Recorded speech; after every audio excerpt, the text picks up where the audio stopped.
Hello boyos, Rich Boy J here back in with another video, and this is going to be episode 51 of Your Questions Answered. If you're not familiar with it, Your Questions Answered is a Q&A series that I do here on the channel, so if you want to see one of your questions answered in one of these videos, leave it in the comment section below. Make sure it is LEGO, Star Wars, or LEGO Star Wars related, and then check back next week to see if you make the cut. Let's go ahead and jump into the first question.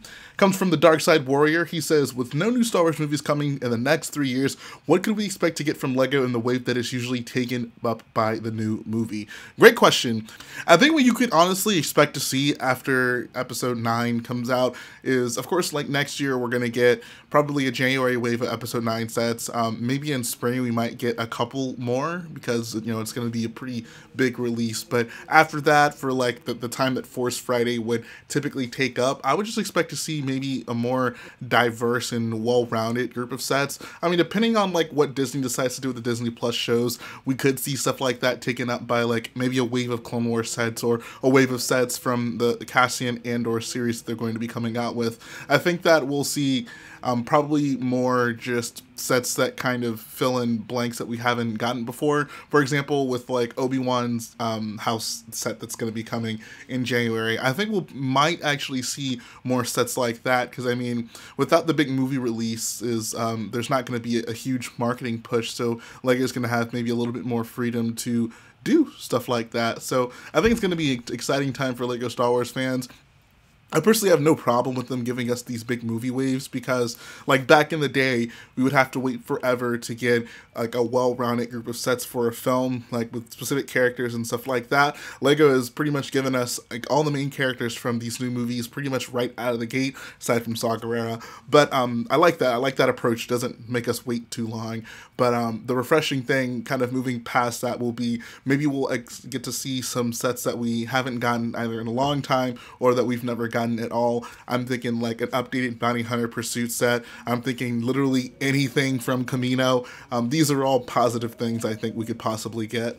Next question comes from J Portal Knight. He says, what's a good way to learn how to make mocks with advanced techniques? I have a few ways. For one, the easiest way you can do this is just by looking at mocks. I feel like if you're not using the community and learning from it, then you're using the community wrong as a mock builder. Like, people put their creations out there. You're literally exposed to new building techniques just from going on Instagram and looking at people's builds. Like, utilize that. You'll definitely learn a lot from people that you wouldn't have thought of by yourself. I think that's one of the coolest things about the community, that we have so many people sharing their ideas, sharing their projects, and allowing other people to learn from that and even build upon that. So definitely use the community. I think that buying sets is also a good way to do that. Buying and building sets will just kind of teach you creative ways to use new parts. I think LEGO's just usage of parts and the creativity in which they make sets now is just like at an all-time high, especially with some of the bigger sets like the modulars and stuff like that. So use those things to your advantage as well. I like that Brickset will usually, like when the new modular comes out, they'll do a review of it, but they'll also like kind of point out the new parts in it. So if you can, like, you know, try to look around for new parts that are coming out in sets, that's usually a good way to stay ahead of the curve and also familiarize with yourself with parts that might be useful for your future projects. So just kind of staying in the know, staying entrenched in the community can definitely go a long way with becoming a better builder. Next question comes from Jameson Hoy. He says, there are a few rumored episode 9 sets, one being another Millennium Falcon. Would you buy another one even though there have been so many of them? What do you think the minifigure lineup is? I think Old Lando will be in there. I think it's almost a given that Old Lando is going to be in there, because why not? As for whether or not I would buy this, so I would have to buy it because at this point I'm buying all the new Star Wars sets that come out. That seems to be the case. And it's going to be episode 9, so even outside of Lando, I'm sure there's going to be other desirable figures in that set. For example, like when the first Millennium Falcon came out for The Force Awakens, that was the one set you could get that came with Finn. That was the only set that he came in at the time. Rey was also in the speeder set, so she wasn't really unique to it, but it came with like the Conja Club members, came with Old Han and Chewie, and I think BB-8 as well. So I think like the Conja Club members and Finn and Han were the kind of calling points to that set. I think there will be similar facets to the new Millennium Falcon in terms of minifigs.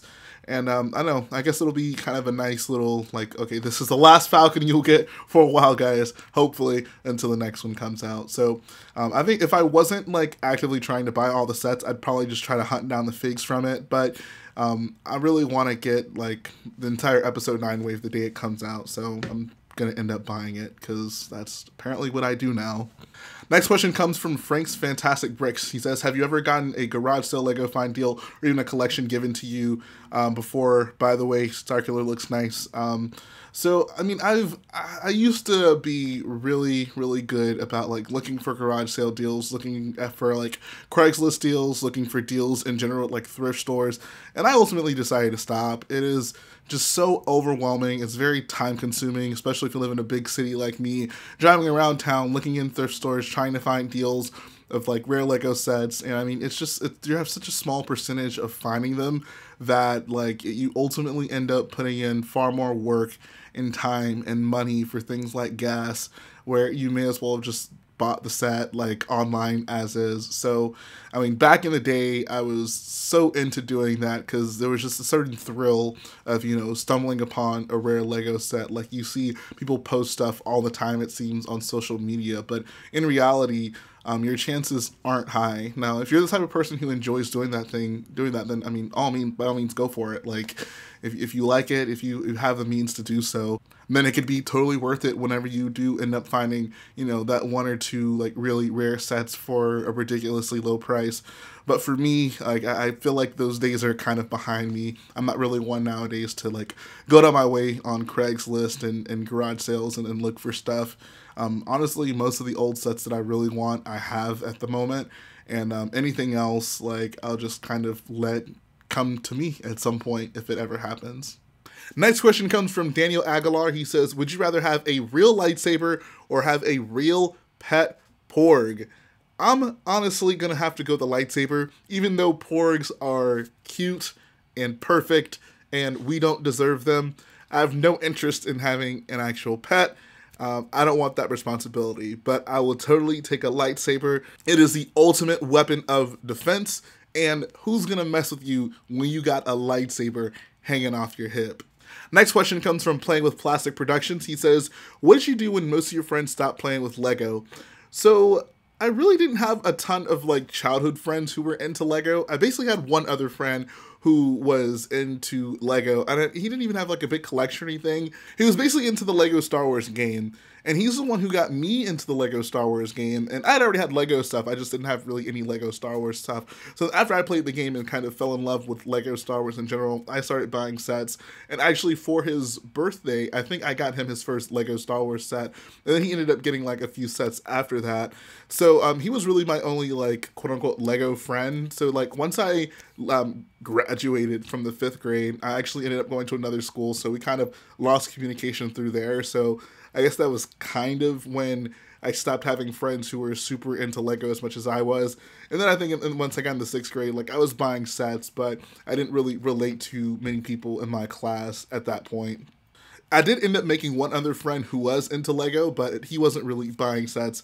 I was really the only person I knew at that time who was actively buying Lego sets. So I can't ever really say I ever was surrounded with a bunch of friends who were also buying sets really until like I started working at the Lego store and got into this community. So those of you who are out there and you know you're like, I don't have any close friends who I can do Lego stuff with, you are not alone. That is the case for most of us, and it was even the case for me for the longest time. But if you're here and you're in this community, I'd say that is a thing to be appreciative of, because I didn't really have much of this when I was kind of around that age. So just being able to have, you know, just people who like Lego and we can talk to on a daily basis, I feel goes a long way. And it's also good reason to go to a local Lego convention if you have not been to one. You'll be surprised how many people you meet in your area who are interested in the things you're doing. So those are some things to consider. Next question comes from Xander Meeb. He says, what are your thoughts on the episode 9 time travel theory? No.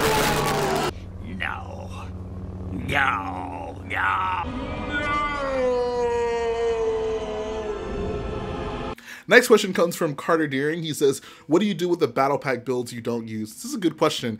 I just part them out. I really don't use most of the battle pack builds that I get. About a lot of battle packs, I don't care for the builds. The builds aren't really anything that are useful for my collection, so I just part them out. or they just end up kind of all sitting in a bag until I decide to part them out. Actually, this is a bunch of parts from the First Order Transport Speeder battle packs that I had sitting right here next to me. I've been taking some useful parts out of it, but in the long term, I do plan to actually have the entire thing parted out. I don't know, how many of you actually like find use from the battle pack builds? I would definitely love to know how many of you guys are like actively like building them and even like building multiples of them. Final question comes from Jake Schroll. He says, do you think LEGO should update the Phase 2 Clone Trooper helmet to be dual molded? Yes, I think that at this point, if they wanted to do it, it would be a good time, since we don't really get Phase 2 helmets to begin with very often. So if they did it, like, it would be a good time to update it. It's been a while since we gotten one. They'd give us a battle pack with a few of them in it, even with the Clone Wars coming out. Like, if they were going to do it, I think this is a great time to do it. I think that the Phase 1 helmets are a different story, because we just had the battle pack with a bunch of them. I think, fortunately, just the design of the Phase 1 helmet, I don't think it needs the dual molding as much as the Phase 2 helmet would. But the Phase 2 helmet, I think, would absolutely benefit from some dual molding, especially with some of the more unique types of helmets, like Phase 2 Cody, just like Bakara, people like that. I think it actually go a long way with having dual molding. So yeah, that'd be a good thing for LEGO to do if they decide to give us new clones, like new Phase 2 clones anytime soon. That'd be great. So yeah, that's going to finish up the video, guys. I hope you enjoyed checking out your questions answered this week. If you want to see one of your questions answered in one of these videos, leave it in the comment section below. Make sure it is LEGO, Star Wars, or LEGO Star Wars related. Then check back next week to see if you made the cut. And yeah, if you like what I do, go ahead and support the video by hitting the like button, support the channel by smashing that subscribe button. I would appreciate it. And I'll be back again very soon.